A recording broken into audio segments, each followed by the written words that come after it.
Hello again, everyone. Quick shot. Let's talk about that game. The Copenhagen Wolves pulling out a win here, but in the beginning, it was very much Rocket that came out with the aggressive play. Yeah, Rocket really started the game well. From a mechanical, from an aggressive point of view, they got in the Wolves' face and took control of the laning phase. I actually have prepared a replay, which I'd like to pull up on your screens quite quickly. It was a double kill that got the ball rolling for Rocket very early on. Let's just roll this clip through, and you'll notice that Jankos comes in for a very effective gank onto Kautard. Kautard was just wanting to place a ward. That's all he wanted to do. Walk to the river, gets the ward down. Now look at the mini-map. You'll notice Airwax is coming to the party, but he's a little late. Jankos and Overpower have already got a superior position, and unfortunately for Airwax, he runs into a red buff Jankos, and it's just, it was a very aggressive play, got Rocket 2 kills, got them a strong start to the game, and it's definitely what they were looking for. Absolutely, getting off to the right foot, but then they went from being very aggressive to maybe being over-aggressive and biting off more than they could chew in a lot of instances. Yeah, that was a problem. They kept picking fights. The ganks from Jankos were pretty good. Because he had such a strong start, they kind of overcommitted a few times. I do also think Selva and Vanda, they were overextended. They got flanked by OX during the laning phase 2 or 3 separate times. And it was just like Rocket, I think they got over-eager. I think they got too into the lead that they built up and then stuck around longer than they should have. And absolutely, with a Kog'Maw leader team that scales very well. And when it came down to the first big team fight, it was also the Copenhagen Wolves that got out ahead. We have a replay for you guys to take a look at that one more time. You can pull that up on the screen. Now, this was the big team fight that turned everything into the Wolves' favor. So I want you to look at the kills, 4 to 6, slightly in favor of Rocket, 1 tower in favor of the Wolves. Let's roll this clip out and take a look at just how deep Rocket go. That is the support and the jungler that they feel like they've caught unlimited out of position. And by time Selva actually joins the fight with Overpower, it feels like Rocket are in charge. Selva flashes forward. I mean, take a look at this. He flashes into the death sentence. Now, that is a tiny bit unfortunate for Selva, but you shouldn't be flashing aggressively in your opponent's jungle with limited vision. I mean, it's a little bit of a silly play. Airwax on that Evelyn, flashes over the wall super aggressively, and, you know, Copenhagen Wolves just react very well to that invade. They end up killing Overpower and 1 or 2 more living artilleries. And this team fight basically happened again and again and again for the next 25 minutes. Rocket kept trying to force stuff, and Copenhagen Wolves just responded and shut them down so well. Woolite on Kog'Maw was a beast. He was an absolute beast. Yeah, and he said it also in the interview, I really like it right now. I can just shred down the tanks. Talking about those new players, Airwax coming in, I have to say I really like Evelyn a lot more than the Yorick pick he brought out before. His flanking skills are amazing. Yeah, I agree. He got a 5-man ultimate towards the later stages of the game. We were actually discussing about the ward placement that Rocket had down. It didn't seem to catch Airwax, and I think that could be learning the player. And also props to Airwax. There was a number of times he got behind everybody. Joe said it best in his post-game, saying that the 2 wins the Wolves have picked up is when Airwax has not been on Yorick and when Young Buck's been on a Bruiser. So I do think if Wolves step back to a more traditional comp that their players are maybe more comfortable with, let's move Yorick out of the question, I think they do well. Yeah, let's maybe shift the attention over to Rocket then, because obviously remember the great start they had over in the Spring Split, and actually, since the half of the Spring Split, we have never seen that team anymore. What do you attribute that to? I honestly don't know, because I feel like the individual play is lacking. I think during the opening weeks, there was some oddball picks. It surprised a number of teams, and now that the rest of the LCS has sort of caught up and come to grips with Rocket, they're not beating anybody, they're not surprising anybody. So I think they need to get that surprise factor back, whether it's through individual play or through oddball picks. But for the time being, they definitely do not look like a threat to anyone. Last question for you. Actually, last week I posed you the question. I don't know if it was you that I posed the question to. They have new people coming in the Copenhagen Wolves, but is the rest of the team able to level up? From what you have seen this weekend, what do you think? Not Young Buck on AP tops. His Vladimir hasn't worked, his Lulu hasn't worked. He goes back to a Bruiser and it works out. Kautard is phenomenal on Yasuo. I love his Yasuo play. Not so much in some of the other champions that we're seeing. So I think, yes, the levels are there. The key is finding it over a multitude of champions. For the time being, it seems very specific to either comps or specific champions. So in theory, yes, but they have to demonstrate it because they are only, what, 2 and 4? Which is not fantastic at this stage. All right, well, we will see as the season progresses. We'll head back over to Joe and the Fisho at the desk for our next match later. But first, how has Nick been after stepping into Alex Ish's mid lane shoes? The Super Hot Crew's We Will Failer tells us how he feels facing him in solo queue. Nick is definitely as good as Alex. Like, he's shown that he's really good mechanically, he's shown that he's really good in solo queue. I honestly fear him as well in solo queue, so if I see him against me, I'm like, okay, well, I hope my mid lane is not gonna feed, so yeah, they have a good chance to just do something, but it's in their own hands if they're gonna do it or not. Well, solo queue is certainly one thing. Whether he fits into the whole Gambit picture as a whole is another thing. He's not been the issue whenever Gambit will lose in games. It's definitely not been Nick who were the issue. He's actually been performing pretty well. Well, we'll see how he does today, because it is time to get on to our next and final LCS match of the day as Gambit take on the Super Hot Crew. These teams had a 2-2 head-to-head record in Spring Split, but that's quite a long time ago by now, with both teams having changes. Gambit seem to have definitely gotten better since Super Week and performed well into the late game after being a giant amount of gold behind against Fnatic. And while they did good in the late game, they looked very, very lost in the early mid game against Fnatic. I mean, they lost 7 towers, and simply by Fnatic being one step ahead of them every time they moved to a different lane, there was always a wave pushing, took a tower, moved back again. So it meant Gambit had to focus on getting dragons, which they did really, really well. Picked up a lot of dragons, picked up a lot of gold, and it actually kept them in the game. So even though they lost all these towers, they managed to find the opening, find some farm, find the dragons, and therefore go into team fights in the late game where they were very, very strong. And we have to highlight Genja, of course, on Caitlyn. He actually went 5-0 and 2, and he played really well in these late game team fights. And there was, of course, also a Last Whisper being built by him, and it did wonders. For the Super Hot Crew, things are looking pretty good. They were able to record a strong win over the Copenhagen Wolves yesterday, which continued their good form from the opening week of the season. And they simply just controlled the game against Copenhagen Wolves. There was actually never really any question of, okay, who's ahead here, who has the strongest combo, anything. Super Hot Crew just went in from the start, took control of the map. They won the split push war against Youngbuck with Mimer on Shyvana. Bot lane-wise, they did really well for MrRalleZ and Impaler, and of course SELFIE landed a lot of good poke in the mid lane, so it was actually just a very straightforward game for Super Hot Crew. So during the Spring Split, Diamond actually said that the Super Hot Crew has the ability to be one of the top teams in Europe. Do you agree with that? Well, I think actually they have at least potential to be a top 4 team in Europe here, because the teamwork and the synergy is actually getting better and better for them. Also with Impaler now, they practice a lot more than they used to do. And as a team, they work together really, really well. You often see Impaler helping out multiple lanes because he has synergy with all these lanes. And then what I like the most about Super Hot Crew is the fact they have a lot of strong playmakers. I mean, MrRalleZ, of course, as the AD carry, makes a lot of big plays. We often see him have a lot of great scores. Yesterday, 5-1 and 8 against Copenhagen Wolves. Impaler, new support, actually setting up quite a lot of kills for the team. Of course, SELFIE's playing better and better in the mid lane, and also Mimer on Shyvana yesterday was very strong.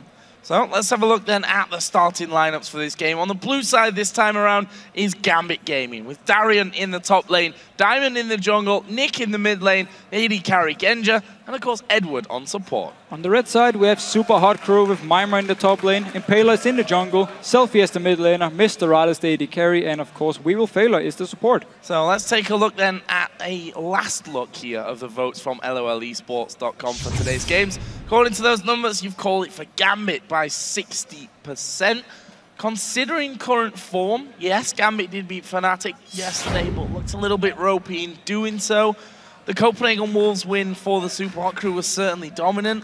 60-40 for Gambit is still a fairly large number, I think, considering current form. I mean, we could say 50-50 here. Both teams have shown on a good day, they actually pretty much look like, especially Gambit, against SK Gaming, when they had a very good day in the early game and just destroyed SK there, people were like, okay, Gambit, they're not done yet. They're still great players, and that's what everyone thinks, at least. Super Hot Crew has the ability to do the same as long as they have a good day. So let's get into Champion Select then and see how this one is all going to go down between the Copenhagen Wolves. They already played today. Super Hot Crew and Gambit Gaming. Gambit, of course, on the blue side get first ban, first pick, and that first ban will be Nidalee. SELFIE, we have to give him credit while we're here because he's been bringing out a lot of new champions. In fact, has played 5 different champions in 5 games. The last one against the Wolves was Nidalee, where he finished 4-0-10. That's banned away. Yasuo has also had the chance to play against Alliance and dumped on them, I think it's safe to say, from a great height, finishing 8-8.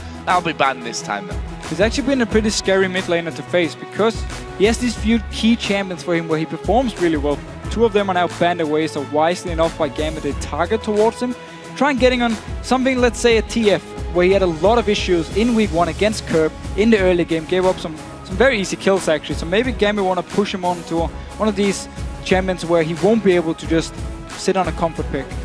So Twitch banned away, the final ban here for Gambit.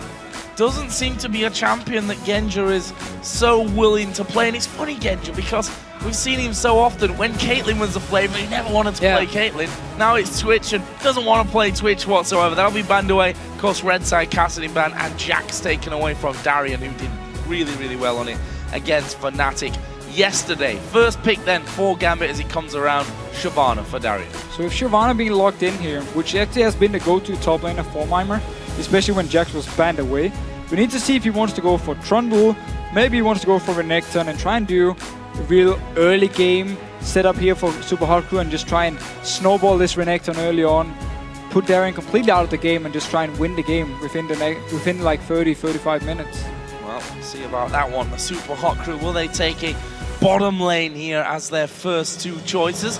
Top lane already locked in, so they could possibly leave that for later on, depending on how things go. Lucian for MrRalleZ. He has played every game apart from the win against Alliance on Lucian, where he played Draven in that victory. They will take the full bottom lane. And whilst we're talking about MrRalleZ being great, I want to focus on We Will Fail a little bit more here, because with Thresh, he has set up a hell of a lot for the Super Hot Crew. His mechanics have improved a lot from when he was on Lemon Dogs 1 year ago in the summer split, where he had some issues when it came to actually landing the skill shots. He's improved it in solo queue over the last year, and he's actually landing a lot of hooks. We also sees Leona play, very good at engaging team fights, so it's a great support pickup here for We Will Failure. And of course, MrRalleZ on Lucian. Nothing new, we know what he can do on it, we know he can carry games. So the other side for Gambit then, what's going to be locked in here?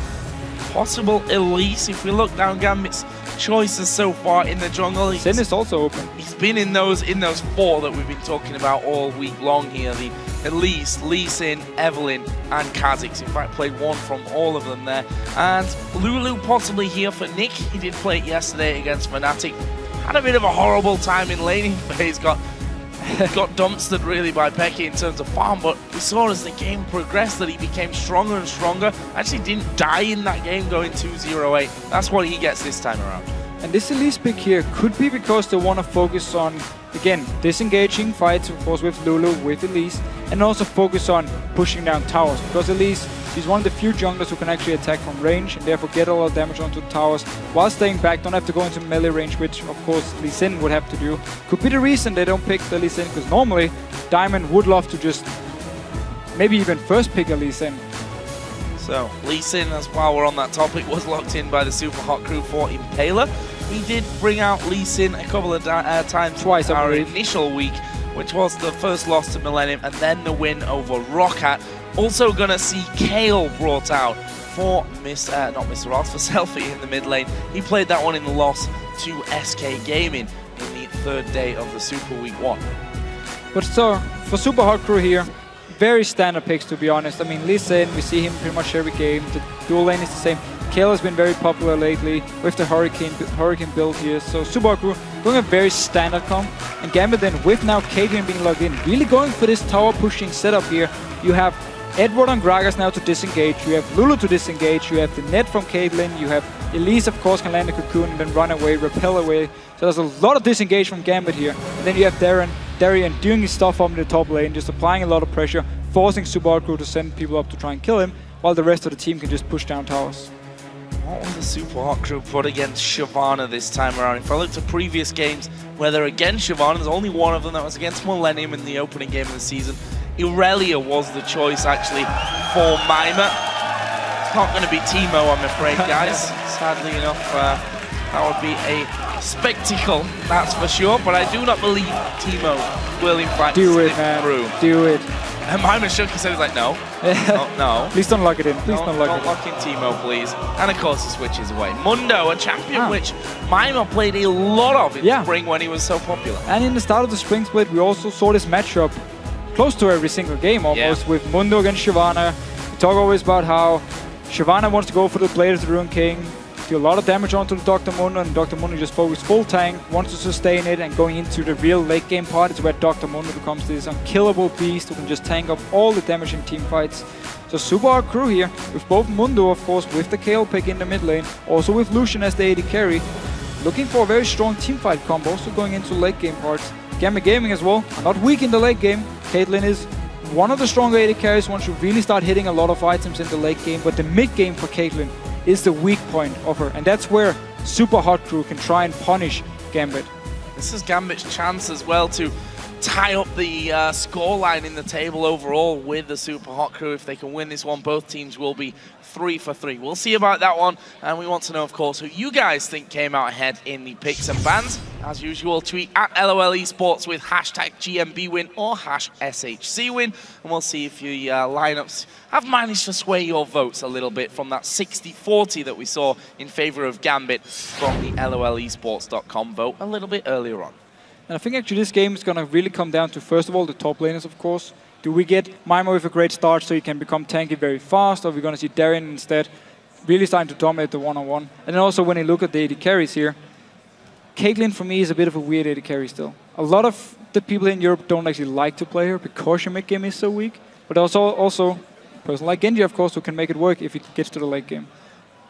We're always gobsmacked with Genja, right? So it always seems to be one champion somehow behind and still plays Varus when no one else is playing Varus, and bringing out Caitlyn now at a time when no one else is really playing Caitlyn. We'll find out how it works for him here as Gambit take on the super hot crew in our final LCS game of week 2. And as I said, an important one, a chance for Gambit to level things up in the table between these two teams, and therefore also a chance for the super hot crew to take a bit of a lead over Gambit.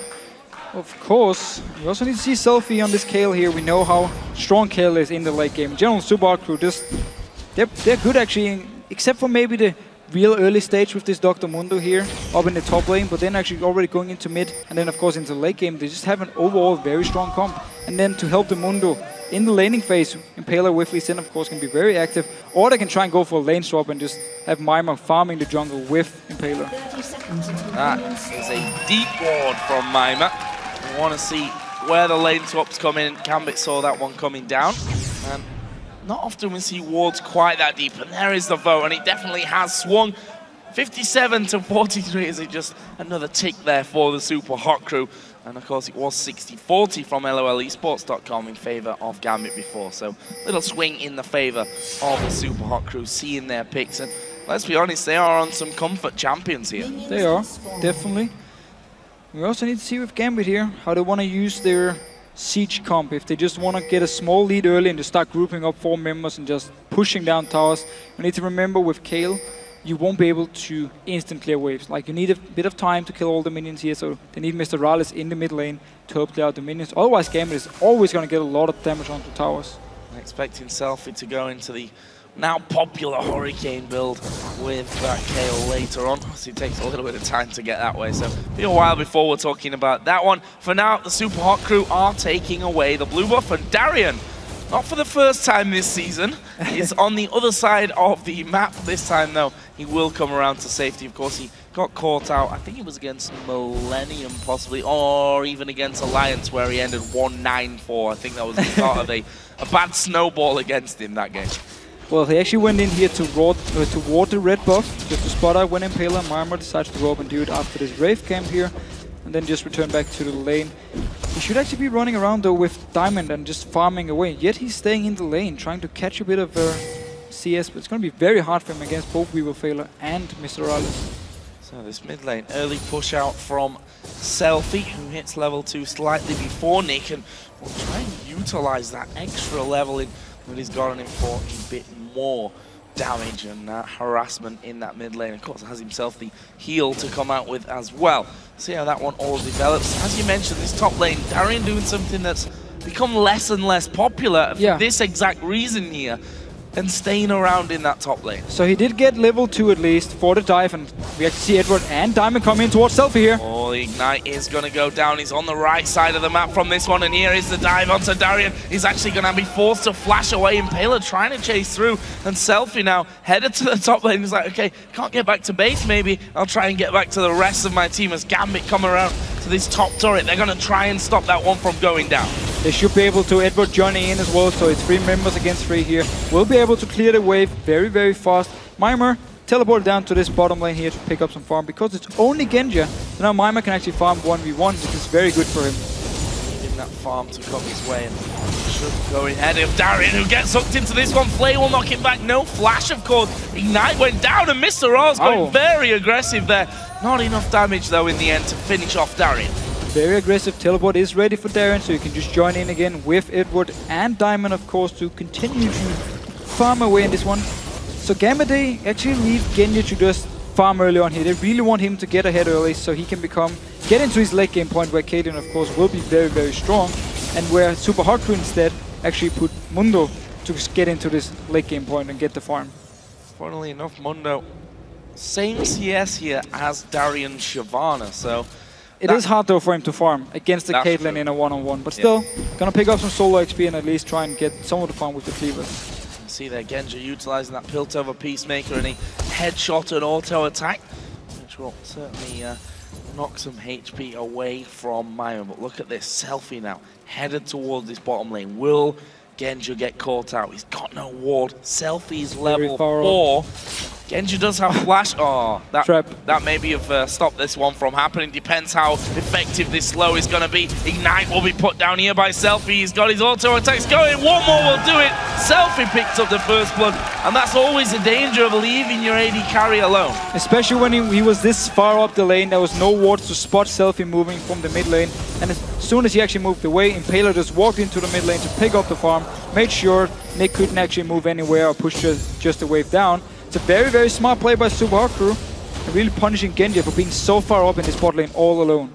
In the top lane, if we look there, still 18 to 19. Mundo, of course, now will have some free farm, but he needs to be careful because Diamond has come around, and Mimer running his own health out here will actually take a good route, but that's a good cocoon from Diamond. Can he get in from this one? Has he got enough to finish off? He's got the vision. Impaler coming around. Mimer goes low. They actually try and turn it around, and Diamond's going down. Impaler gets the kill, and Mimer walks away with his life. And notice how Impaler played the situation here. He actually walked down, then he just waited around the corner, so Diamond didn't even spot him coming, and then as soon as he were in range for the Sonic Wave, easy hit there from Impaler and managed to pick up a kill.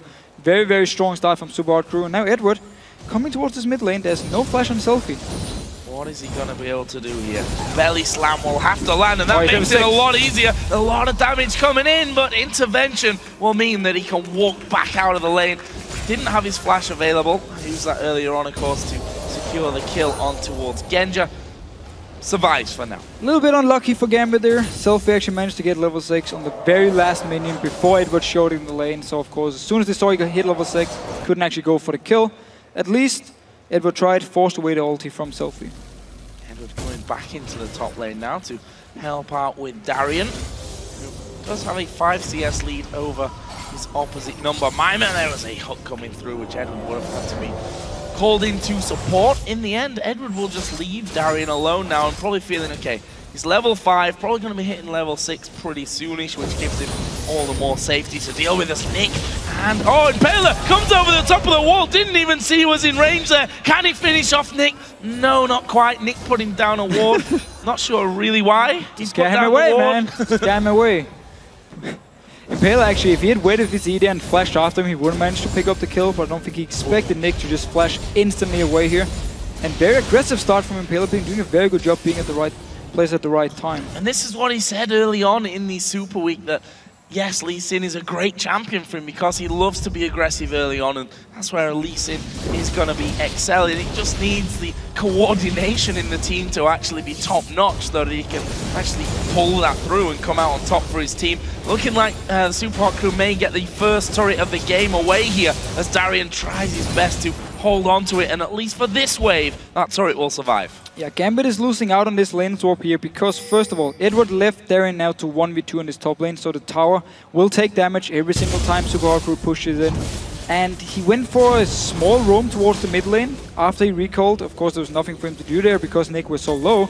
And now he's just down in this bottom lane, but it's going to take Gambit some time before they can actually kill the bot tower because Mimer, of course, kept Genja away from it for such a long time. So it actually barely took any damage, maybe about 40% damage or something. So for now, Subaru can take the top tower in case they want, and then just go down bottom lane and therefore make sure that Gambit won't take the tower. Well, it looks like they may, in fact, go straight down bottom here. We see the recall coming out. Impaler coming to the top lane. You look at the health bars and you see that Impaler might have a bit of a tough time holding off Darien there, but with the safety of being underneath his tower, will certainly help out. And this is where it gets interesting when Darien starts to go into the enemy jungle between the towers. We all know that Darien sometimes gets caught out. Sometimes as well, it is for the greater good, let's call it, of the Of course. I mean, sometimes he gets the dragon for Gambit just by pulling multiple members up top here. And what Subaru crew actually did was send the bottom lane, or the dual lane down to the bottom lane here, because Genja was actually freezing the wave early on. So Mimer, he was zoned away from all the CS, and they needed multiple members to stop the freeze, so they had to recall up top, send the dual lane down to bottom lane. That's why Genja broke the freeze now, and that's a big wave from MrRalleZ. Gambit, however, will be able to pick up his dragon because Impaler was still stuck up at his top lane. So Darien, it worked for him. Looking into the future there, and Darien says, yes, I didn't even die for it this time as well. That is sweet, sweet times for Darien and the dragon, which brings Gambit back when you look at the gold totals. Meanwhile, MrRalleZ taking a big hit down the bottom lane. Actually, it was the ultimate that came out of Genja that really knocked him low from that.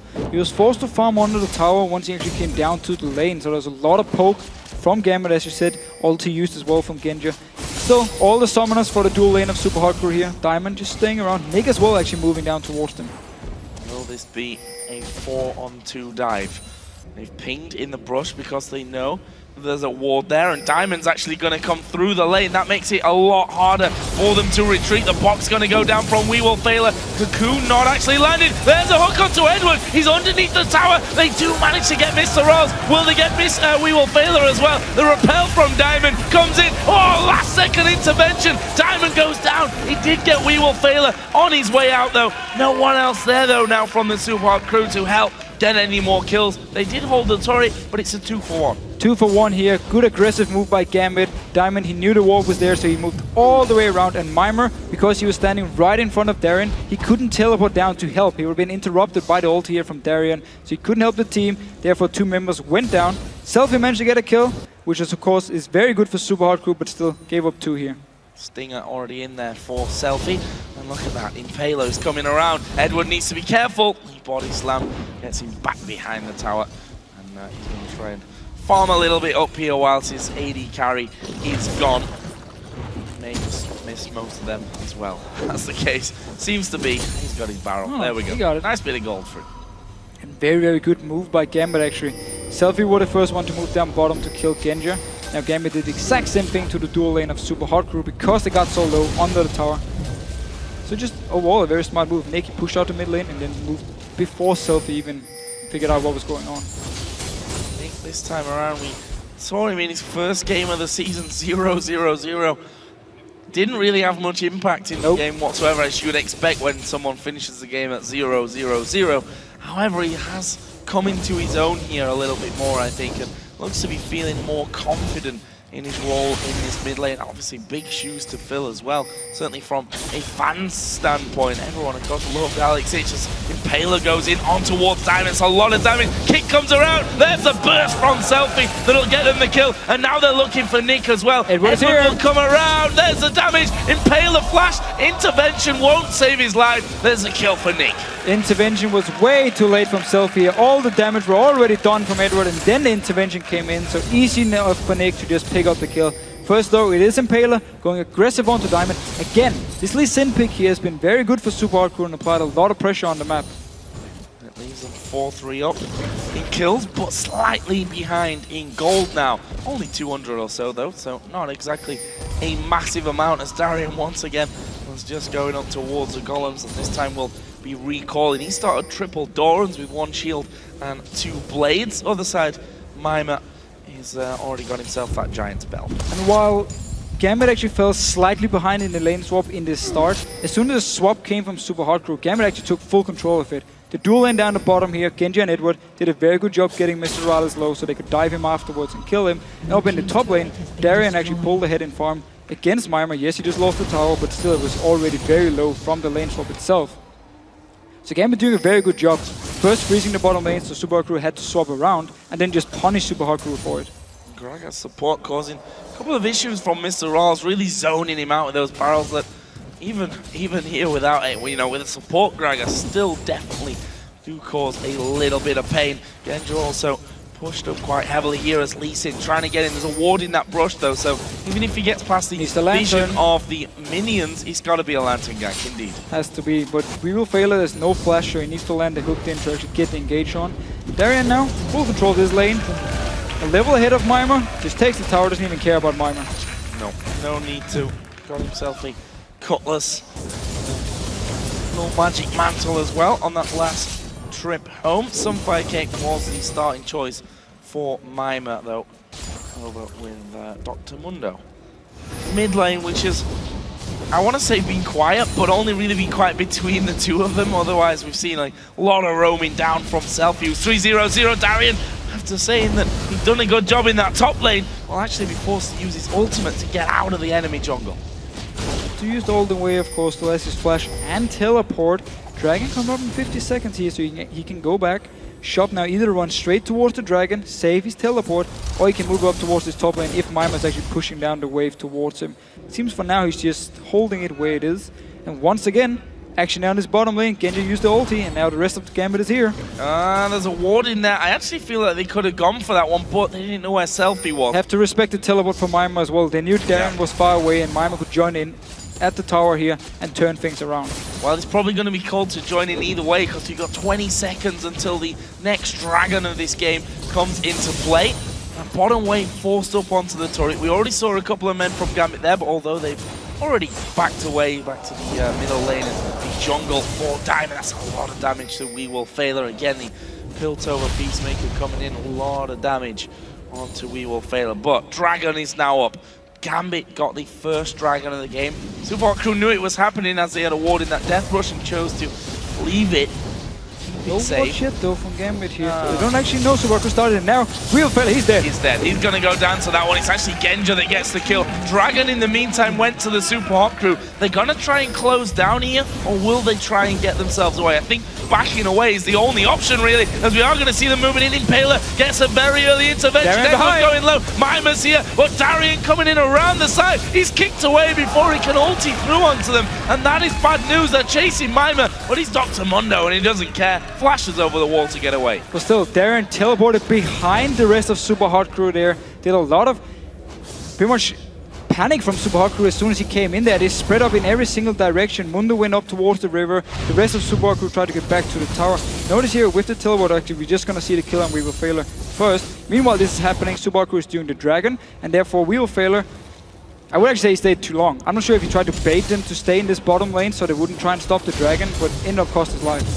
So the TP, let's have a look where exactly, or not, where that one came from. Either way, he came down the back, couldn't get his ultimate off in time.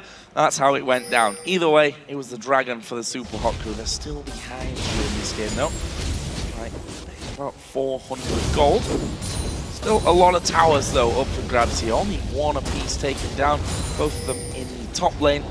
As we see Darien forged himself a CS lead now in this game. And we all know that Darien, even when he's 0-9 in some games, still looks very, very confident. They're going to go on towards We Will Failer. Intervention is available, not even needed at this time. And there's Darien appearing again from the backside. Wild Growth will knock up SELFIE. He'll have to use the intervention on himself, but he's slowed and he's not going to get away. It's Darien that gets the shutdown. So a lot of CC here from Gambit, who as soon as they get onto SELFIE, there's the slows from Eduard and knock up, of course. Cocoon landed from Diamond as well, so SELFIE, even though he had flash, couldn't even get close enough to actually get over the wall and decided not to use it. So Gambit again, because Darien has so much control in this top lane, he can just roam around like he wants to. So even though there's a fight down here, it's actually Darien moving down behind him and just coming in, doing a lot of damage. Wild growth onto him as well to knock SELFIE up, and they can just take him. Now onto Impaler. Oh, wow, that was a great barrel out of Eduard. And Impaler, will he get away? Wow, good kick out there. Darien getting hooked as well. And Impaler survives the turret, however, won't be as lucky. And We Will Fail maybe a little bit too deep here. They've got Mimer coming around. Yes, he's Mundo. No, Darien doesn't care. Just run straight through him. Backs away. And we actually saw here with Eduard, when the lantern was down, he just placed his big fat belly right in front of it, so Impaler couldn't actually click on it, and therefore he had to just flash away instead of taking the easy route out. So nice play by Eduard. And again, very aggressive gambit here. As soon as they see an opportunity, they go for it, and really use the fact now as well with Darien just completed Blade Rune King. He can just go back to this top lane and do the exact same thing. Push Mimer down, rotate down to mid lane or whatever he wants, wherever he wants to go, and just join in for fights. Looking good here for Gambit. Nick, who, again, has felt quiet so far during this game, but if you look at his score, he's been involved. 5 out of the 6 kills that Gambit have. He's got 2 kills, 3 assists from them, so been heavily involved in all of those as the hook comes through wide, though, of Darien. Blade of the Ruin King start, which I think Quickshot mentioned it earlier. Most of these Shyvanas here in Europe have been starting off Sunfire Cave. Well, it depends. I mean, it goes a bit back and forth. Against Mundo, I definitely like the Blade of the Ruin King start because it means it's so easy for Darien now to just do a lot of damage and stick to Mimer, out-sustain him as well, and therefore just force him out of the lane, like we've seen he's been doing so far. And I like it for him. And also, he has the wild growth as for protection if he does get in a team fight while he's still squishy. There's a turret for the Super Hot Crew down bottom, still 2 behind overall. And also a couple of 1,000 gold. I like how Genja's been utilizing Caitlyn so far, I have to say, in this bottom lane, using the ace in the hole whenever it comes up, just to knock MrRalleZ away, and that's how they eventually got to finish off that bottom outer turret. We've got 2 minutes until the next dragon comes into the game. Last one, of course, was contested, and actually ended with the Super Hot Crew taking it, but losing a couple of kills in the process. So we'll see how this next one all comes down. Eduard's already in position here to maybe get some vision in place. Gambit still has to worry about SELFIE here on Kayle. Already completed the Hurricane now, has 3 kills. Definitely don't want to give that over to Kayle. We know how strong she is in the late game, so still have to worry about this point, about this part here, but they are ahead now. So in this mid game, especially with Darien in the lead, and also with Nick being pretty well farmed on his Lulu, Gambit can definitely force some team fights if they want to. If they want to. We'll find that. They don't even, they can actually also just split push if they want. I mean, keep the 4 members in mid lane and just have Darien split push up in this top lane here. So multiple options for Gambit. 1 minute till the Dragon. Teleport is ready for both top laners by that time, so of course they can join in as well. See, Self is actually 40 CS ahead of Nick, and it's been a deja vu from the game against Fnatic where Peke controlled him in terms of CS, but they still allowed Nick to actually get involved when it came to those team fights. Although, as you mentioned earlier on, Kayle is scary the later the game goes on, especially with 3 kills to his name. And now half a minute until that dragon comes up. The Super Hot Crew are getting some deeper wards in there, starting off with the Tribush. In case anyone comes from bottom, that of course would be Genja, who's headed that way right now. They've got a pink in the Death Brush as well, so is that Eduard looking to bait them out? At least we have seen the amount of CC, and here's the Cocoon action onto Impaler. Oh, that's going to be some good damage. Not quite the kill, but good damage indeed. The hook not landing. They're going to go for Diamond, though. He will simply repel away. Dragon not there to go to, so he'll come right back down. Actually, a lot of damage coming his way. Eduard is there as well. Darien needs to use his ultimate, and finally does. They're going to surely get We Will Fail. Wild Growth comes in, but Darien being focused. Finally, the barrel out of Eduard as well. That will disperse the Super Hot Crew, but Gambit so very low. Not much health over with the Super Hot Crew either. There's a lantern for the Super Hot Crew to get away, but this dragon, not sure it's going to be taken just now. We Will Fail getting through the ace in the hole. Gambit still there with Genja on full HP and Nick pretty much full as well. They can stick around for this. Genja actually joined in pretty late for the fight. He was in the bot lane when they went on for We Will Fail the first time. He had to run all the way up to the team here. So Super Hot Crew in the start were actually in a pretty good position. Darien went in, got Wild Growth, actually managed to flash away, and then Genja joined in when Super Hot Crew had to back away. SELFIE coming around. He's the real danger man. He still has ultimate. Yeah, his ultimate is still there, which must be a scary thought for Gambit, although they've got the numbers advantage here and health advantage really as well, only one of them little bit low. Mimer down to half, but he's Mundo, so his half is more than anyone else's half, that's for sure. They can go mid here. Gambit, if they want to just give up this dragon, just start sending at least one member mid to push it up. It's actually what Genja is doing now. If they want to contest this one, he has to run back down though. He's going to start to run back down. Dragon just over half health. Will start to reset himself here in a second, and Super Hot Crew go in. Impaler smites that one down. Now possibly going to try and turn around. Nico was already miles away from that one down in the bottom lane. So a bit of a split decision from Gambit. They sent Genja up to push the wave up to the tower in the mid lane. The rest of them actually stayed, or 3 of the members from Gambit stayed at the dragon just to see if they could maybe steal it. And Nick went down to bottom lane here, so gave up the dragon. Could actually send all the members to the mid lane, at least get a little bit of damage onto the tower and then moved away if they didn't want to fight the dragon anyhow. But still, managed to pick up some farm, and Super Hot Crew got a much needed dragon here, keeping the goal fairly even. Yep, keeps them in this game, that's for sure. Now, just 8,300 gold behind. 23 or 24 minutes into this game. Gambit still holding the turret lead though, especially that mid lane, which is all the way down to the inhibitor turret. Nick is already pushing up the bottom lane as well, although we've already seen SELFIE go down there to get himself some easy free farm. And talking about his wave clear earlier on, it's now become a lot stronger with the addition of the Hurricane. So, if Gambit is sieging up to the tower, it's hard for him to go in and actually hit the minions here and kill them, but as soon as he has just a few seconds, he will clear the waves very, very fast. And of course, with the help from MrRalleZ, Super Hot Crew should be able to take out these waves in case Gambit decides to group up. For now, they're actually just back to farming. Genji as well, farming with Darien over in the top lane here, while Eduard, Nick, is actually also going towards, no, it's the blue buff. I was about to say, how many members are sitting up to this top lane? For now, there's just blue buff and Super Hot Crew, and Gambit actually just farming away a little bit. A lot of red wards on the top side of the Super Hot Crew's jungle, I think mainly to keep an eye on Darien, who's been running around there constantly, surprising them a couple of times by coming out from the back side of them. Actually, he's nowhere near them at this point. He's still in the mid lane, although he's going to be called down to bottom where SELFIE had already pushed that wave all the way on through. He's already backed up because his blue buff is available. And SELFIE can just return down to this bottom lane again and split push, and then we have Mimer up in the top lane, SELFIE in the bottom lane. If Super Hot Crew can actually manage to push Gambit away from here and then take control of the map, they can do this 1-3-1 split push with SELFIE and Mimer if they want to. For now though, they just want to defend the lanes, and therefore SELFIE is back into this mid lane. So Gambit starting their move up towards top. That wave really starting to push through. They'll get themselves a red buff pick up here as well. Clearly couldn't quite get around to contest that one. SELFIE trying to head them off as an ace in the hole will come through. Hits Impaler in the end, but he's got a lot of shield. Darien actually going to go aggressive into this one. Wild Growth will knock them all up, but they need the rest of the team in. Eddie smashing them all around. Mimer actually going to be the big focus here right at the front. And with 4 men or 5 men on him from Gambit, doesn't matter how tanky he is, he'll eventually go down. That was a big win in terms of health. However, Darien did go low as well. Super Hot Crew trying to push back.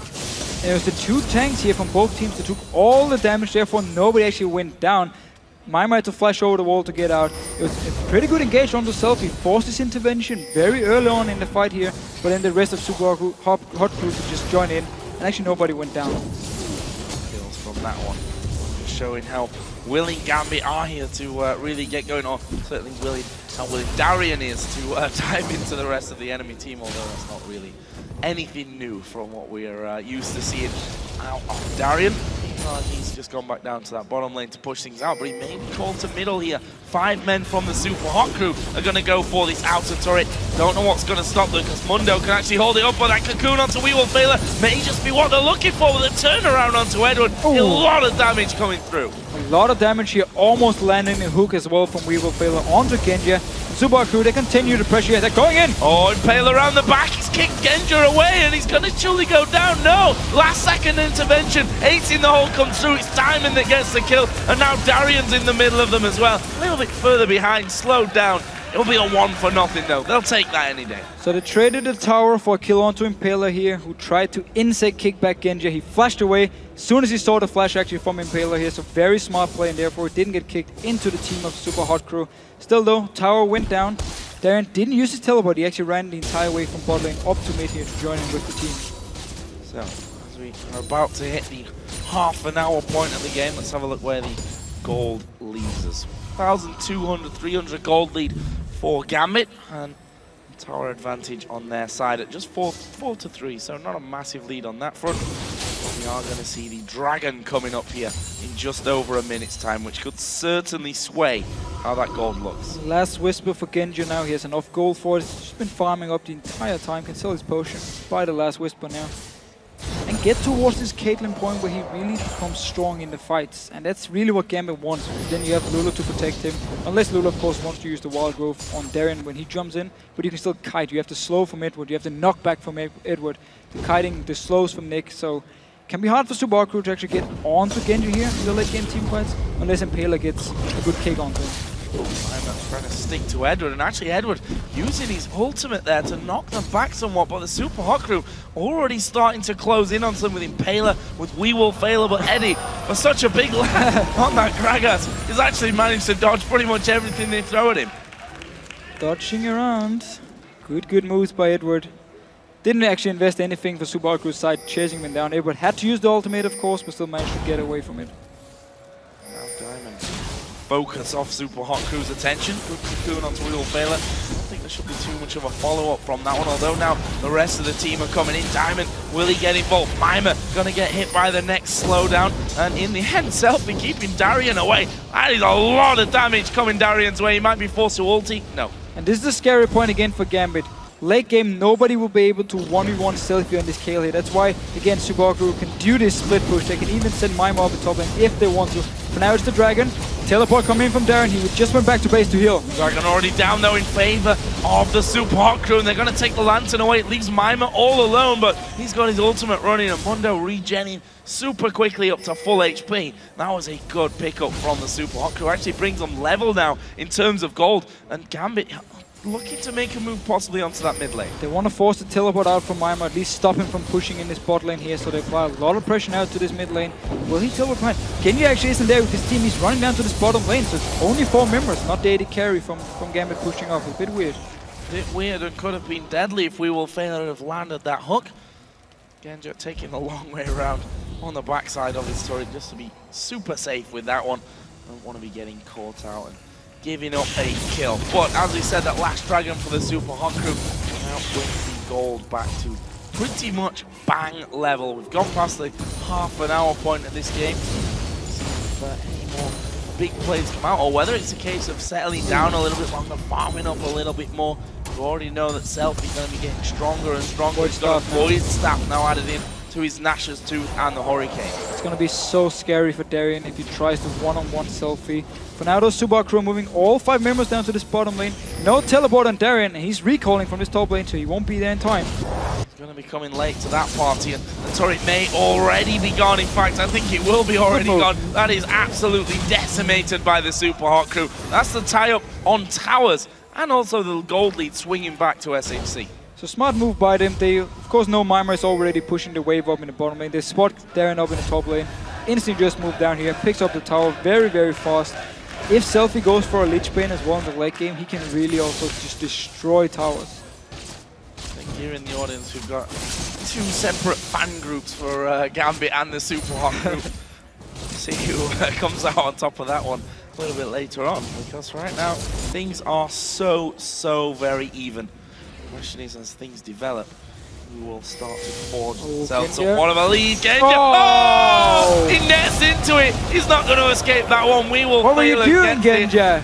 He was trying to steal away the Wraith Camp all alone, I think, and then just got hooked. Beautiful hook by WeWolfAiler, setting it up here. And they might... Oh, another one! Diamond caught out. He's going to repel, but he's repelling to nowhere. Comes down. Oh, that's a great barrel, but it won't be enough to save him. Diamond's going to go down. It's MrRalleZ that gets the kill. 2 men dead. Will they go for Baron here, SHC?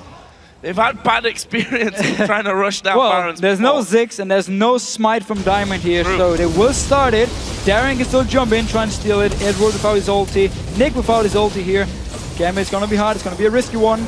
Gambit trying to hold on to this one. Nick is maybe the one to do the damage. Darien diving in the back. The Baron's down at a 3rd HP, and they force Impaler to back away from the Baron pit. They've stopped attacking the Baron, but the Baron's not stopped attacking them. Impaler comes in. We will fail. He's possibly going to die to the Baron. No, he survived, and SELFIE has taken down Lulu as well. Super hot crew. So well done there on Baron. Darien actually tried to just go straight for Impaler in the back here, while the rest of Super Hot crew were chasing the other members from Gambit. But Impaler managed to flash over the wall, then Sonic Wave back into the Baron pit once Darien actually joined him on the other side here. Didn't go down, smited away. Baron now for Super Hot crew. Genja were completely out of position there. Great hook by Real Failure on both Diamond and Genja, setting up everything for Super Hot crew. Yeah, you have to say, he was 90 caliber net was already underway. Real Failure predicting that one, the timing and right angle on it as well. And we said before, the Real Failure, the time we've seen him on Thresh, mechanics has been great. Constantly been hitting important hooks for the team, and once again setting them up, this time for a Baron. And whilst giving him credit, you also got to look at the other side of the coin. Why was Genja trying to do the raid camp right there? Rapes, man. You need the gold. That's my only explanation. I've actually no idea. The rest of Gambit were already back at blue buff, I believe, so he was just all alone. For now though, let's just give credit over to We Will Failure for landing the hook, and of course Super Hot crew for picking up the Baron. Picking up the Baron and a gold lead with it. 52.2 to, let's call it 49,000 gold. Not the biggest of gold leads, but with that Baron buff on it, lead that they'll certainly be happy with as Impaler steals away that big raid. And they're putting down some good pressure now onto this inner turret in the mid lane. SELFIE has picked up another item worth noting, Sonya's Hourglass for him. He's getting out of control in this Kayle here. He's actually down the bottom lane pushing up here, so Super crew needs to disengage in this mid lane just to wait for him to push up the very big wave, and then they can move between top and mid if they want to. Doesn't matter which person actually goes down to try and stop SELFIE from hitting the tower here, nobody can touch him. Yeah, Genja was the one to go down. He started walking on the left side of his wall. And look at this, they've come around the back and Gambit realizing they can't fight them here. That two-pronged attack was just too risky for them. They back away and say, okay, we're gonna have to defend this lane at least from our base. They've only got one tower left outside of their base, which is on the top side of the map. We need to see here, I mean, again, with of course both Caitlyn and Lulu, they can clear the waves fairly easy, but still need to be careful for the hooks coming in from We Will Failure. Maybe Impaler will try and kick someone back. And the poor ward there. The pink ward won't actually spot it. So no, a little bit too around the corner. Unlucky. Unlucky, yeah. Always ward in the middle, guys, so that you can see around those corners. They don't actually...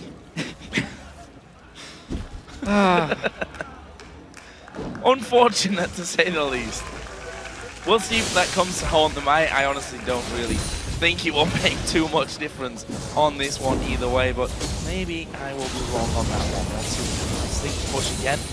Look at the damage also. Yeah, it is SELFIE. Yeah, just hits the minion, just hits pretty much everyone around it as well. From you saw, Nick went down to like, he took 40% damage just from SELFIE actually clearing the minion wave because he stood too close to it. Super Hot crew just waiting for this top wave to finally start pushing through. We'll give that a gentle shove. SELFIE will get himself Gambit's blue buff on his way through, and honestly Gambit should just back away here. I don't think they can think about defending this turret. At least try and clear the wave as much as possible. Darien could stay around. Oh, he gets hooked. The Flay comes in as well. Here comes the rest of the ultis in. Eduard trying to stay out, but he gets kicked out of position, and they're going to strip him down. Wild Growth actually coming through, but they lose the turret. They lose Eduard. This is bad news. The box is down there, and once the rest of the team get involved, Gambit so very low. Diamond and Darien flashing health bars there. They need to back off. And there, Genja was down the bottom lane to clear the wave, so he wasn't there with his team, and they're going for it. Intervention used there, didn't quite have the damage to finish off. They will get that turret as Mimer going to tank up all the damage. Actually, MrRalleZ blocked the ace in the hole out of Genja, which was less than ideal, but the Super Hot crew get the slow onto Nick, and that should be the disengage to allow them to back away from the base. They managed to get the tower down, so now there's an open inhibitor. They can go for it after they go back and shop now and heal up to full HP. And once they get this one down, the wave is pushed by itself. SELFIE, of course, can go to one lane, follow members to the mid lane, and then just start pushing everything in here and forcing Gambit, like we just saw here, to split up to defend every single entrance into the base. Looks like Genja wants the dragon. He's got some backup this time, so don't worry about that one. Gambit has to see for now. A little bit of extra gold to their account, which brings it back to a 5,000 gold lead for the Super Hot Crew, the second Baron actually of the game, as Impaler does come across and find that that dragon is gone. Where's the next target for them? Of course, they didn't take the inhib on the top lane. They only managed to get rid of the tower, so no super minions streaming through on the top side of the map just yet. So if they don't feel confident sending all 5 members to just teamfight for the inhibitor, just send SELFIE there. Because again, no matter who's going to go to one-on-one, he's going to win it. You'll always get some damage on inhibitor, back away, do the same thing back and forth, while the rest of Super Hot Crew just keep the members from Gambit busy in the mid lane or in the bottom lane. It's an option for Super Hot Crew, but now they don't actually seem to go for it, or will they? SELFIE is very far away, so same goes for MrRalleZ. Well, Diamond saw them coming, it's like, nope, do not want. Well, same thing goes for the Lantern there from Impaler's side. He will rather safeguard off to his own ward. Definitely safer at that point. Oh, Genja doing a red buff on his own. Spots, thanks to that ward, luckily for him that was coming in. Oh, Darien! I'm not sure he's going to do what? Well, who needs teleport late game anyway? It doesn't matter. Doesn't matter. Diamond is in trouble. Yeah, Diamond is in a lot of trouble here. He's going to repel, but where's he going to go? Straight down on top of them. MrRalleZ hook was actually aiming for someone else down on the further side there. And Darien, as we said, teleporting in. Not exactly the highlight of teleportation that we've seen so far in the LCS, that one. No, it was pretty bad. It was pretty bad. However, Super Hot Crew is waiting for the Baron to respawn, can put up some pink wards, clear all the wards away from Gambit here, and then either bait Gambit to actually fight for it or just take it by themselves if they want to. For now, they're just pushing down mid lane, can then push the wave all the way down and then move up to Baron. What they're going to do, maybe push that top lane as well, so that one's going in their favor. They've cleared out all the wards that Gambit had. Impaler's going to be running a bit of interference there through the jungle. Will they set up a trap here? They want more ward coverage and less ward coverage from Gambit, which is what they get. Ace in the hole is going to come through, and decent amount of damage onto MrRalleZ. Most of it, though, shielded up by the combo that they have. Now they're looking for a kill. Who are they going to go for? Darien probably not the target you want. Eduard, certainly a juicier one as they do hook him in. He's going to fall very quickly. Actually throws his ultimate out there, but I'm not sure it's enough to actually save him. As Darien comes diving in from the side. Meanwhile, SELFIE is hammering on towards Diamond. A lot of them so very, very low here. And the Super Hot Crew are going to want to chase this through. That's a good cocoon coming in, but the rest of the team managing to come through. The slows from Mimer being a real pain. Genja stayed behind, and Genja will go down as well. And Super Hot Crew should be able to finish this game, or at least take down another inhibitor in the base here. They keep chasing. They're going to keep going. Darien will have to flash away. Can they get in? Hook from MrRalleZ. Doesn't quite land. Have they got the damage to get across? Good slow from Nick there. That will stop MrRalleZ and the rest of the Super Hot chasing for kills, but it won't stop them having the turret. They can take down the turret here. Again, remember, top inhibitor is open. They can go there afterwards. Very, very strong team fight for Super Hot Crew. Really using this Kayle in the late game, of course, and also Mimer just tanking up all the damage. Mimer doesn't really care at this point. Randuin's Spirit Visage got himself a Sunfire Gate, got a QSS even. Get out of there, and the extra defensive stats that offers him.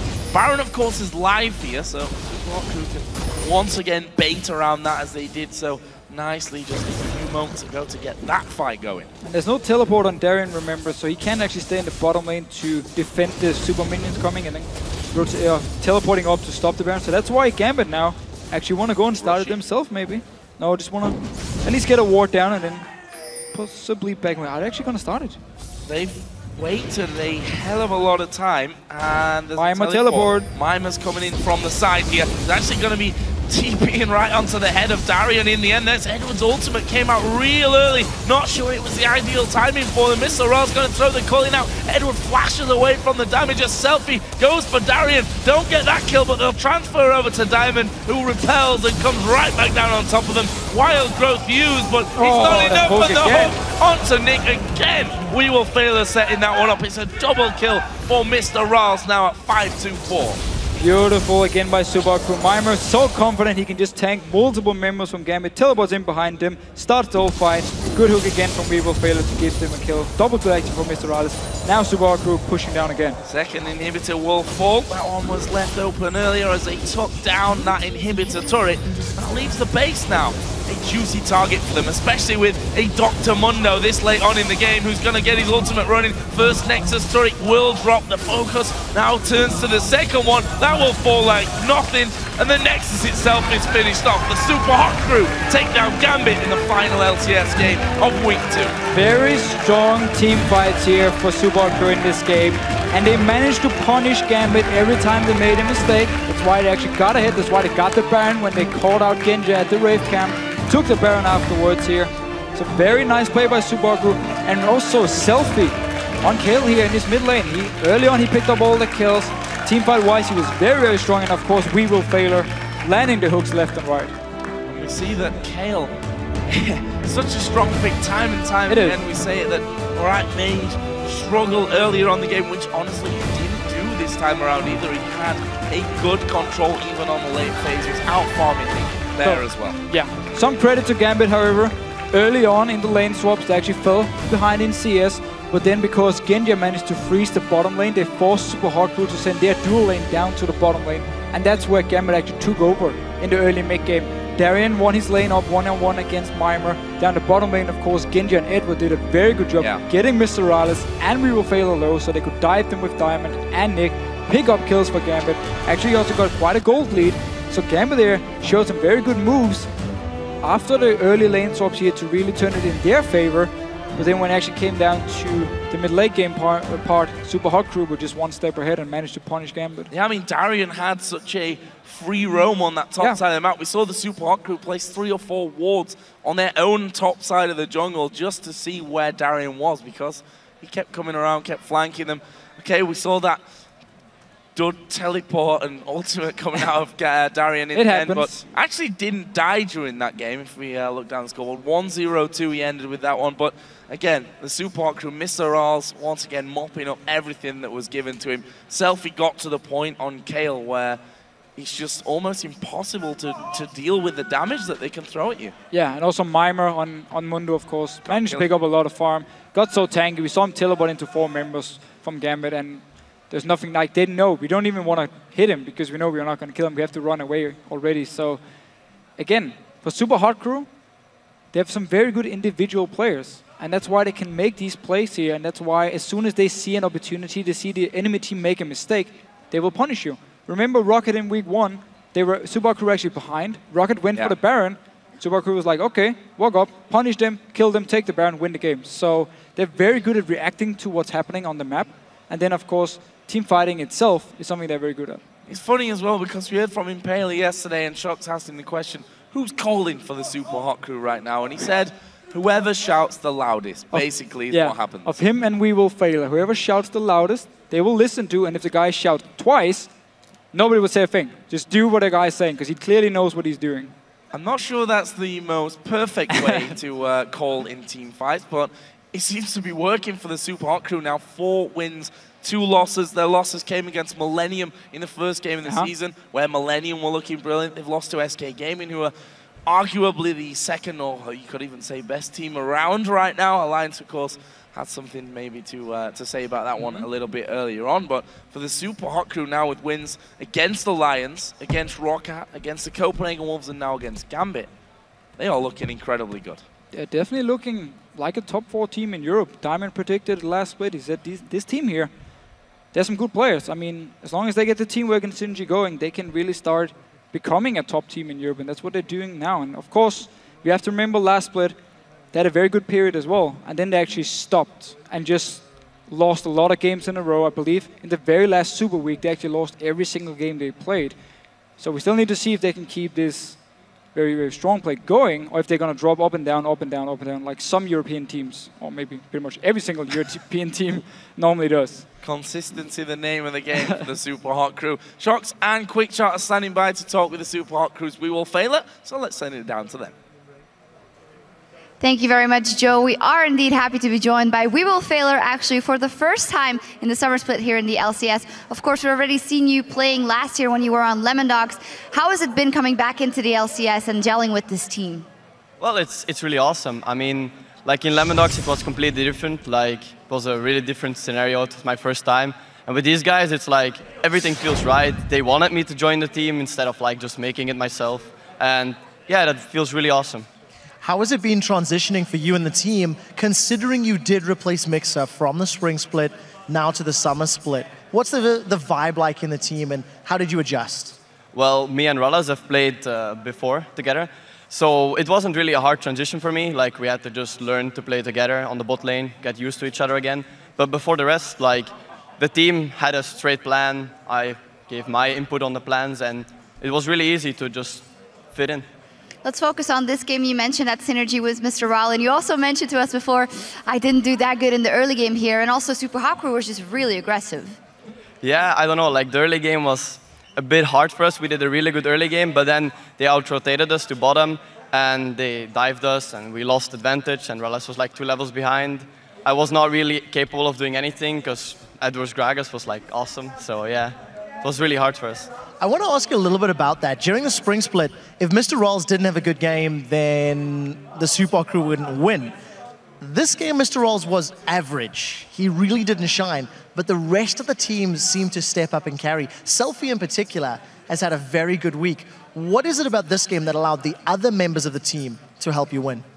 Well, it's basically we have a straight plan, and with everyone stepping up, Impaler stepping up really big compared to last season, SELFIE getting more used to being on the stage, that's really helping us. It's not about MrRalleZ carrying or me doing good plays, it's everyone doing their part of the strategy.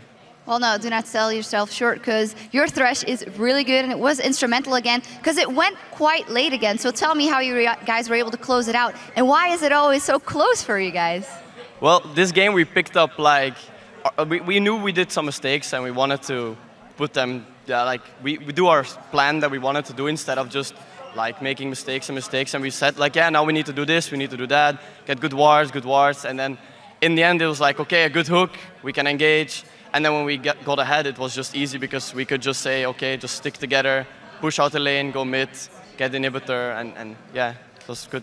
If we step back from today's games and the games in general, what is yours and Super Hot Crew's goals? Do you feel Worlds is a very real possibility, or are you just playing to survive?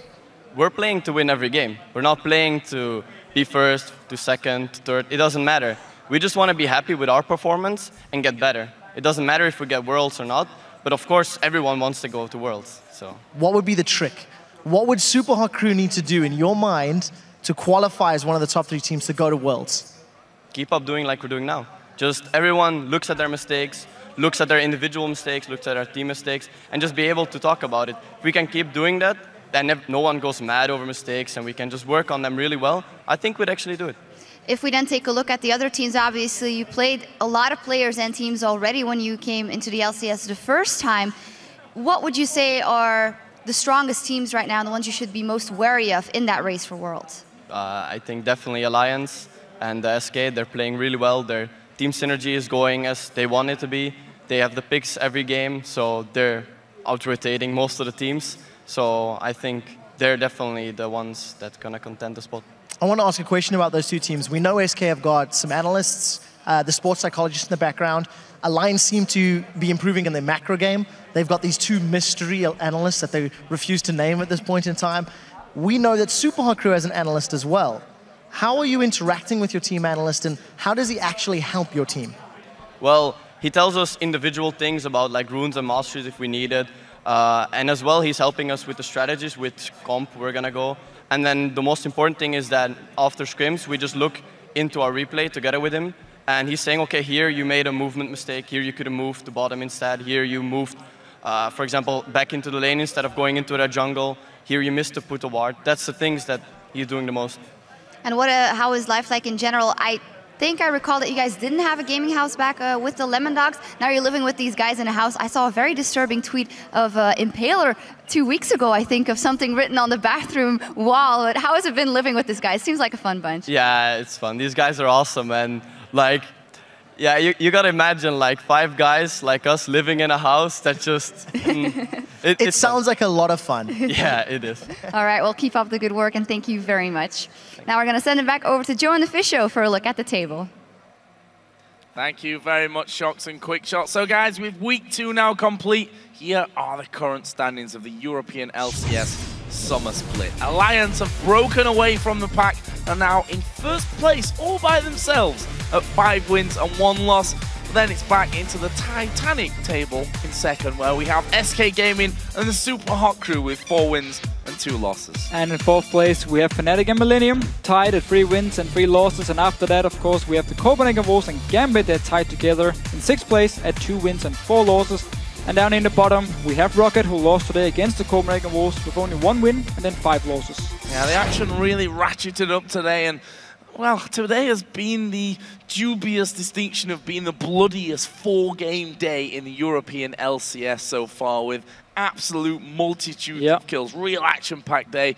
Over 100 kills, in fact, we had today, which is pretty impressive stuff. So let's take a look at our lineup of OP players who excelled in their positions this week while racking up that incredible number of kills. Starting off for our top laner, this time chose Mimer. So last game he played here, we just saw it against Gambit. He went Dr. Mundo, got to late game part where he just became this unkillable Dr. Mundo. And yesterday on Shyvana, he was unstoppable. He picked up 5 kills as top lane Shyvana here. Most of them even by himself in split push against Youngbuck on Vladimir. So beautiful performance by Mimer this week, and he's really stepping up his play. So into the jungle role then. From Alliance, we took Shook, integral part of their team. Almost managed, this guy almost managed actually to carry Alliance in the early game by himself. But he doesn't need to, because of course every single lane for Alliance is doing so well. And it opens up for Shook now to just be everywhere he wants to be on the map. Set up kills left and right. He's managed to pick Lee Sin pretty much every game he actually wants to. And it's something teams need to be careful about, because his Lee Sin is just beautiful. Well, in the mid lane, we've just seen him in our last game going pretty crazy on that Kayle. It's of course SELFIE from the Super Hot Crew. Very, very strong performance. Nidalee yesterday, Kayle today, of course.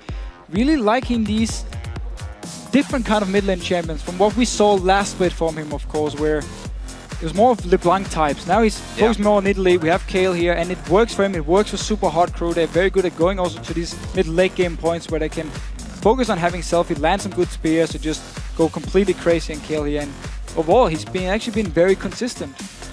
Very, very incredible performance from SELFIE. Into the AD carries then, and again, another Alliance member. This time, Tab, so good this week. So good, and this guy was a bit of a slump last split, but now this split here, he's really just stepped it up from the start. You see Alliance also building comms around saying, we know Tabs can carry on these AD carries here, so we can go Lulu mid. We know we won't like any damage here, of course, and it really works for Alliance. And him and Nif together as well, down the bottom lane, actually managed to pick up quite a lot of kills just in the laning phase, 2v2. And in support, we just heard from there in the interview, again from the Super Hot Crew, we will fail her.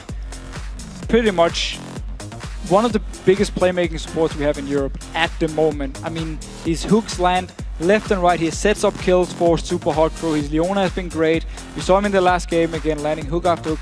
Yesterday against Copenhagen Wolves, he caught out Kautsat multiple times, got Super Hot Crew ahead, and therefore actually managed to give them pretty much the entire mid-game, and they took it and used it and just pushed their advantage and won the game. So for me, we will fail her. It's really impressing me. Really strong start to his career here with the Super Hot Crew, but of course one of those players managed to go above and beyond this week, so we are awarding the MVP to Shook. Brilliant play from him this week. Fantastic play this week. Again, he got Lee Sin twice.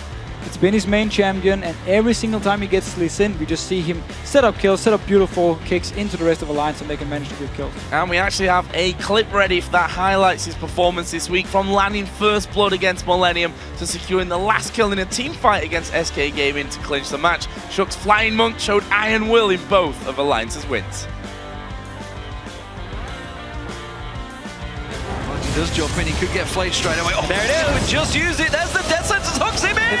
And Shook follows straight through with a Sonic Wave. This is a very, very messy fight. Shook in the middle of them, gonna try and kick Candy Pan in the back, does do that, they're gonna take him down!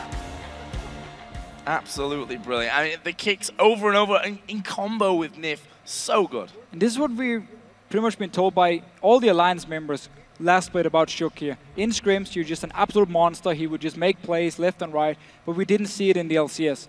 Now this split, all of a sudden here, because everyone is doing well in the lanes, opens up for Shook to just make plays left and right. And I remember Froggen actually in one of the interviews telling us, Shook doesn't call anything. He doesn't say, I'm going to kick this guy back. He just goes in, kicks the guy back, and if you're not ready, the guy's going to escape. If you are, you're going to kill him instantly. So you have this jungler here who's just making some sick plays, and you don't even know when they're actually going to happen. Getting himself a well-deserved MVP. And guys, of course, the action will continue tomorrow with Week 2 of the North American LCS Summer Split. They will begin the day with Counter Logic Gaming versus Team Solo Mid. Real highlight start to the day, followed by Complexity versus Evil Geniuses. Then LMQ will take on Team Dignitas, followed by Cloud9 versus Curse. And after the LCS matches, the North American Challenger Series quarterfinals will feature XDG taking on Frank Fang Gaming in a best-of-3. And those matches begin on Saturday at 9 PM Central European Summer Time, which of course is 12 noon Pacific. And the European LCS will continue next Thursday, right after a brand new preview show. We'll kick off Week 3 with Alliance versus Rocket, top versus bottom that game, and then SK Gaming will take on Millennium. And after that, we have Super Hard Crew against Fnatic. Both teams won today, remember. And then Copenhagen Wolves will take on Gambit Gaming. Of course, that all starts next Thursday, June the 5th at 5:30 PM Central European Summertime, which is 8:30 AM Pacific. But right now, it's time for the European Challenger Series quarterfinals, where Chantal Machtwau square off against Gamers 2.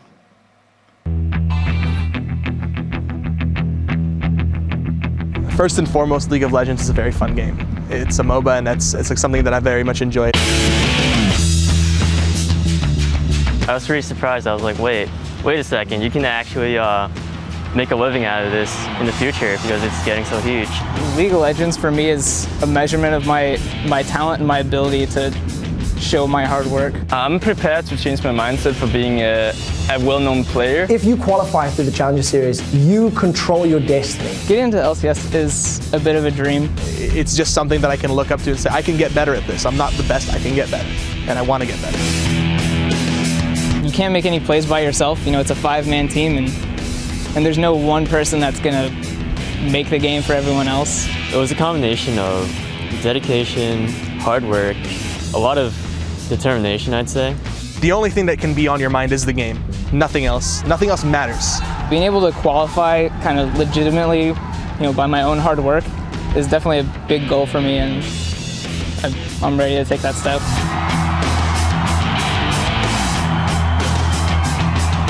I'm in my own little world where it says, I will play my game and I'll do whatever it takes. I'll play as good as I can. To play this game and to happen to like it and be good at it is a bit of a dream. If we lose in the relegation, as a team, we would have to sit down and talk to each other because there's like a lot you're giving up when you lose. We can maybe make it into LCS next split. Getting into the LCS is the end goal. It's going to be my biggest day in the last year of my life.